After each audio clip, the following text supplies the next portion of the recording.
Assalamualaikum warahmatullahi wabarakatuh, and welcome to Gossip, brought to you only by DOPStv. My name is Farah Azalia, and I am back here today with my very esteemed panel of guests and friends. To my right is Sister Nadra, and then we have Dr. Haryati, and of course a very familiar face on this program, Sister Anita Abu Bakar. Assalamualaikum ladies, thank you for being here with me. And thank you for being on the program on a topic which I think is very dear to all of us and to a lot of people that we know today. And I thought I'd just make mention, this is purely coincidental that today is World Mental Health Day. So alhamdulillah, we didn't quite plan to have this topic today, but it kind of worked very well. So what we want to talk about today is essentially, are we doing mental health right in Malaysia? So we want to talk specifically in the workplace and also being out there in the general public. So I'll probably start with that. Are we doing it right in Malaysia? I'm actually a recovering patient of anxiety disorder, one of the very many mental illnesses out there, or mental health disorder, a better word. And I went through my struggles 3+ years ago. So I was diagnosed in 2014 after I had a severe panic attack. I didn't know, what it was, anything about it.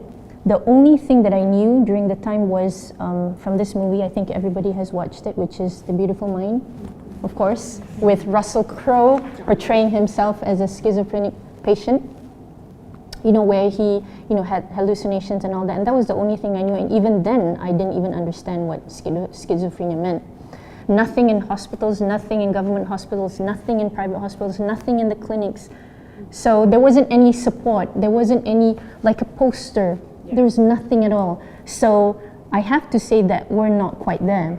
But if we're talking about today, as in this year, there has been more things coming up. Okay. So alhamdulillah, I see that progress. I think that a lot of people are braver today, wanting to admit that they have the illness. Well, Dr. Haryati, you are, I suppose, in the field itself directly.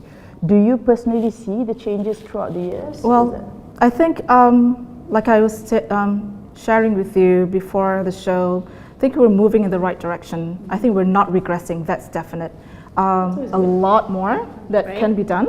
And I think it's very interesting that you pointed out that there's not, easy access to information, to support. And I don't think many are as brave as you to talk about it. And I think with personalities like you sharing with people about your own struggles can help reduce the stigma. But as an academician, I see the number of students enrolling in psychology programs to increase over the years, one, and someone who actually practices in humanitarian settings, in disaster settings. I've been with Mercy Malaysia since 2004, and we see that a lot more attention now is being given to providing mental health services, mental health support. As I think as a practitioner in hospital before in Prince Court, we see the number of people now increasing, seeking support. Yeah, I think this is also because of the numbers, because if you compare, if you're talking about statistics, 2011, it was 1 in 10 that had a mental health disorder, but today, it's 1 in 5. Yeah. And if but with those that are the kind of reported cases, right, exactly. And what yeah. about those that have not come forward with it? See, for me personally, I think when we ask, are we doing it right? To me, those are really great examples of how we are hopefully moving in the right direction. But I think sometimes it's not just in terms of the help that's being provided; it's the mentality of the people as well. Yeah, I think that's where we actually see progress. It's also sometimes how we portray these patients in television.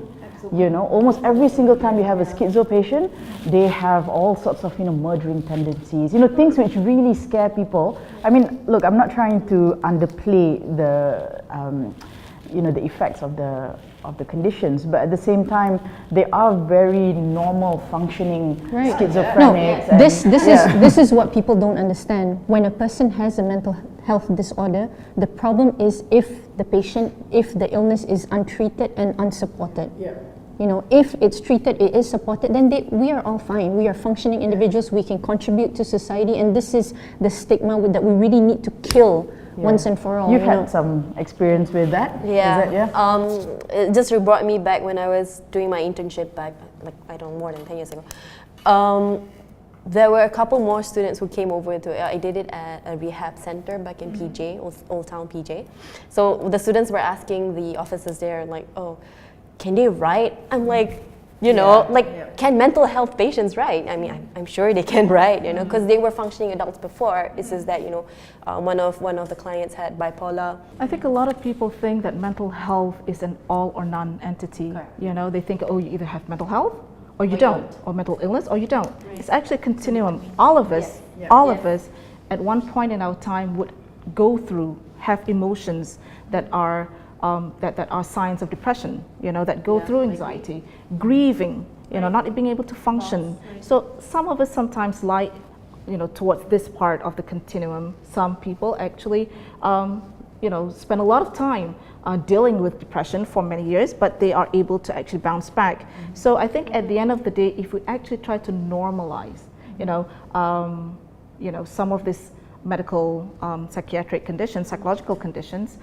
people will see them as less threatening. Yeah, I guess that's where we probably, I'm not saying we can emulate the way people deal with these things, but if it seems like there are better examples out there, there are better ways of dealing with these things that we can see, perhaps that's something that we can adopt and we can try and bring it to, so you were gonna chat a little bit more about some of these strategies or the way that they do it from different countries, just so that we perhaps can see what we can do over here. Learn from the Inshallah, yeah. So we will be right back on Gossip. I think as if I were to come from a HR perspective, it's important to kind of highlight it, just because. But it's not necessarily, but that's the thing, being in Malaysia as well, confidentiality can be very debatable within our society itself. Hope you enjoyed that. Stay tuned for more videos only on DOPStv.